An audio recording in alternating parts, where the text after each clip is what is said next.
नमस्कार, मैं हूं रेणु सिंह और आप देख रहे हैं एनबी न्यूज़ भारत। गहने हमेशा से ही महिलाओं की पहली पसंद रहे हैं और गहनों का जिक्र आते ही ध्यान हमारा जाता है सबसे पहले जिस पर सबसे ज़्यादा वो है सोना और चांदी। लेकिन समय बदला, चीज़ें बदली और गहने अब सोने चांदी के ही नहीं बनते। गहने बहुत सारी चीज़ों के बनने लगे, कागज़ के, फूलों के, मोतियों के, प्लास्टिक के, यहाँ तक कि मिट्टी के भी गहने बनने लगे। जी हाँ, मैं बात कर रही हूँ टेराकोटा की। टेराकोटा से बनने वाली चीज़ें इतनी खूबसूरत होती हैं कि सहज ही सबका ध्यान आकर्षित हो जाता है। हमारी टीम आ पहुंची है राप्ती नगर के फ़ेज़ 1 में।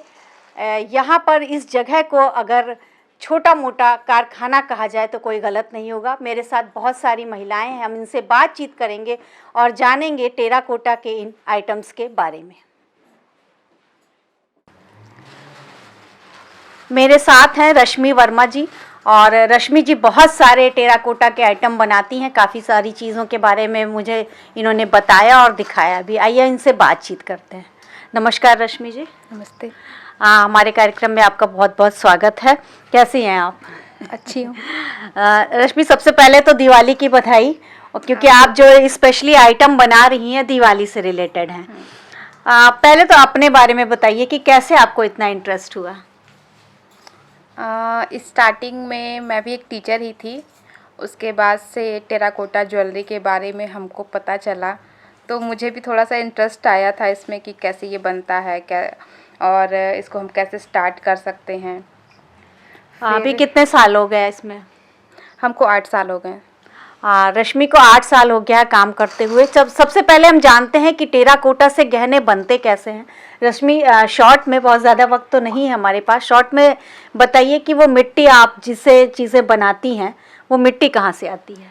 मिट्टी हम लोग औरंगाबाद से ही मंगवाते हैं, वहाँ पोखरे की मिट्टी होती है और फिर उसको ला करके हम लोग छानते हैं घोल करके, और उसके बाद सुखाने के बाद से उसका एक डो तैयार होता है, उससे हम लोग सारे मतलब ज्वेलरीज को बनाते हैं। अच्छा, ये जो आइडियाज़ हैं, ये झुमके, और आप देख सकते हैं बहुत सुंदर सुंदर चीज़ें हैं। यहाँ पर इन्होंने मंगलसूत्र बना रखा है, ईयर रिंग है, और ये झुमका, और ये लॉकेट, कितना खूबसूरत है ये लॉकेट। ये सारी चीज़ें टेराकोटा से बनी हुई हैं। और ये हाथ के कड़े। उसके बाद इन्हें मिट्टी छानने के बाद इनको सुखाने में कितना समय लगता है? मिट्टी को सूखने में गर्मियों में कम से कम 3 दिन लग जाता है। अच्छा, और थोड़ा मौसम नम है तो ज़्यादा? हाँ, तो उसमें 5 से 6 दिन भी लग जाएंगे। अच्छा, उसके बाद आप एक डो तैयार करती हैं? जी। फिर उसके बाद से फिर हम लोग जैसा हमको शेप देना है, जैसे अगर हमको बीट्स बनानी है तो हम लोग उसके जैसे छोटे छोटे ऐसे बॉल्स ले करके और उसको हाथ से ही ऐसे गोल करके बॉल्स बनाते हैं। अच्छा जी। उसके बाद इसको सुखाती हैं? जी, इसके बाद इसमें हम लोग जैसे बीट्स में छेद भी करना पड़ता है। हाँ। छेद करके फिर इसको हम लोग सूखने के लिए छोड़ देते हैं, और जब सूख जाता है तब हम लोग इसको कंडे की आग में या फिर मशीन में डाल करके बेक करते हैं। अच्छा, उसके बेक करने के बाद आप कलर करती हैं? जी। और उसके बाद इसको, जैसे अभी मैं देख सकती हूँ ये तार में गुथा हुआ है ये, इसके बाद आप इसको शेप में लाती हैं? इसमें हम लोग पेंट कर देंगे। अगर हम बात करें जितनी मेहनत आप करती हैं और जितना लागत इसमें लगता है, तो क्या उतनी चीज़ें, आप जितनी चीज़ें बनाती हैं वो सारी चीज़ें सेल आउट हो जाती हैं?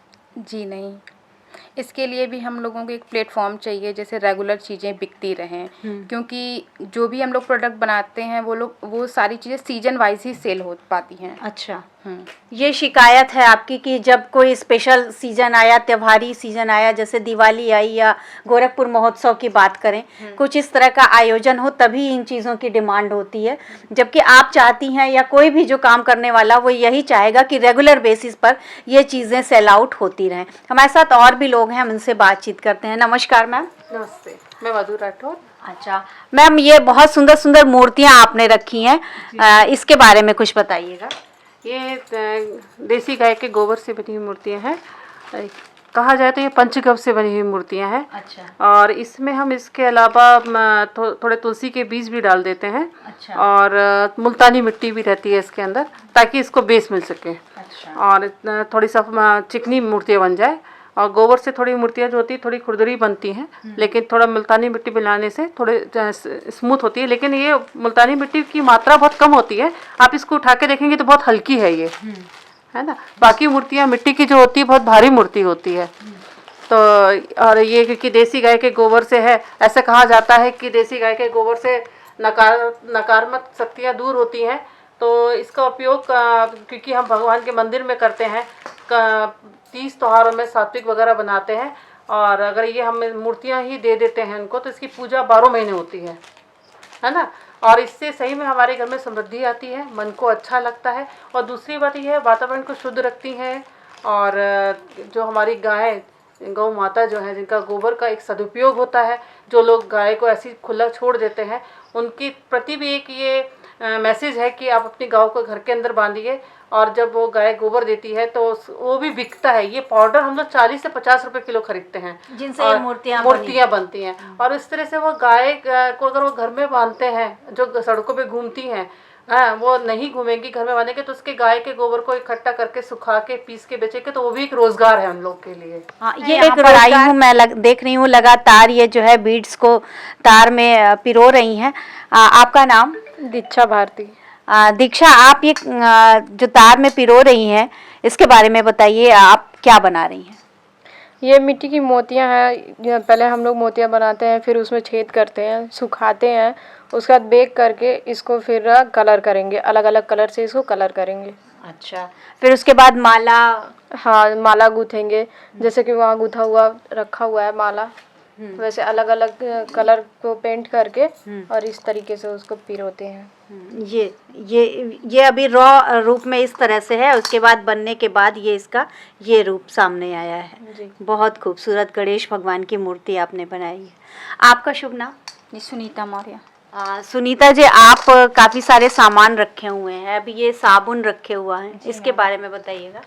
ये साबुन भी मतलब गो से ही बना हुआ है। हाँ। मतलब इसमें बहुत सारे पंच तत्व मिली हुई, जैसे चंदन है, गुलाब जल वगैरह है, सब कुछ मिला के मतलब इस साबुन को तैयार किया गया है। अच्छा, और ये हवन में यूज होने वाले जी। कप्स हैं, इनके बारे में हाँ, बताइए। ये हवन सामग्री है। मतलब हम लोग जब हवन करते जाते हैं तो बहुत सारे सामानों की मतलब व्यवस्था होने के बाद भी हवन करते हैं। जैसे आम की लकड़ियाँ लाओ तो कंडा लाओ तो ये लाओ वो लाओ, और इसमें हमने 10 रुपए की है ये, और इसमें सारी वैरायटी मतलब डाली गई है, और इसे 10 ही रुपए में मतलब हम पूरे घर में हवन कर सकते हैं। और ये अच्छा है कि अगर आपको 5 आहुति देनी है, आपने 5 कप खरीदे और हवन कर लिया। इजी भी है और सारी चीजें भी हैं। और इसके अलावा मैं ये बैग भी बनाती हूँ। अच्छा। हमारे यहाँ सारे प्रकार के बैग हैं, मतलब बड़ा छोटा ट्रैवल बैग या शॉपिंग बैग कहिए, मार्केटिंग बैग, हर तरह के बैग बनाती हूँ। भगवान के वस्त्र हैं, और ये कुशन मतलब आसनी वगैरह बिछाने के लिए, ये सारी चीज़ें हमारे यहाँ समूह के माध्यम से बनाई जाती हैं। अच्छा, रश्मि जी, ये सारी कलाकृतियाँ जो हैं आप मन से तो बनाती हैं, साथ ही इनसे बहुत सारे लोगों को रोजगार भी मिलता है। आप कितने लोगों को रोजगार मिल पाता है? जी, अभी हमारे साथ कम से कम 15 से 18 लोग जो हैं इसमें जुड़े हुए हैं, जिनको रोजगार मिला हुआ है, और महीने में कम से कम 2 से 3 हज़ार वो कमा लेती हैं घर बैठे बैठे। अच्छा, कितना समय देना पड़ता है? वो 3 से 4 घंटे समय देती हैं। अच्छा, 3 से 4 घंटे समय देकर के ज़रूरी नहीं है कि आप बहुत शिक्षित हों या आप किसी कला में बहुत आपको महारत हासिल हो। ये एक ऐसा काम है कि आप अगर धैर्य के साथ करें तो आप सीख जाएंगे। कितना टाइम लगता है किसी को सीखने में? जी, इसको सीखने के लिए 1 हफ्ते से लेकर के 1 महीने तक का समय चाहिए। मतलब अगर उसका इंटरेस्ट है तो वो बहुत जल्दी सीख जाएगा, और नहीं तो कम से कम 1 महीने में वो बहुत सी चीज़ें हैं बनाना सीख ही जाएगा। जब से, अगर हम स्पेशली गोरखपुर की बात करें, तो जब से योगी आदित्यनाथ यहाँ के मुख्यमंत्री बने हैं, उन्होंने टेराकोटा के संदर्भ में विशेष रुचि लेना शुरू किया है, और ODOP यानी 1 डिस्ट्रिक्ट 1 प्रोडक्ट के रूप में जब से इसको शामिल किया है, तब से इसकी डिमांड काफ़ी बढ़ गई है। और टेराकोटा आप यहाँ पर ही नहीं, सिर्फ गोरखपुर के गोरखपुर से निकल कर के उत्तर प्रदेश में नहीं, दूसरे राज्यों में से होता हुआ विदेश तक जा पहुंचा है। ऐसे ही और अपडेट्स को देखने के लिए देखते रहिए NB न्यूज़ भारत।